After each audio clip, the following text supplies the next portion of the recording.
ठाकुर साहब हाँ बोला गरीबन। रोज एगो हमार रिक्वेस्ट बा। हाँ बोला दादा। हम ये कहे के चाहता नहीं कि बरतिया हमके 1500 चाहिए, एगो कम ना एगो बेसी। ठीक बा 1500 बरतिया के हम जाए।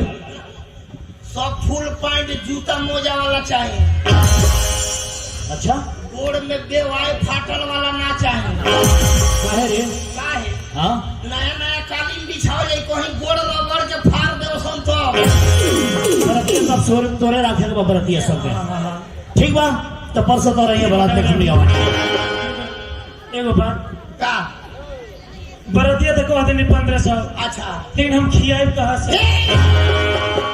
हे भगवान, खियावे के कहाँ बा हो? सुनो हाँ जैसे बारात गांव में ढुकी नू, हाँ 10 गो छावारी के दारू पिया के बारात में मारू खोलवा दौड़ जाई। अब बेसी जानकर कहाँ के ले आवल जाई? कहाँ के? वो ठही के आदमी के ले आवल जाई। हाँ। भैया हो ए काका, हाँ बोला।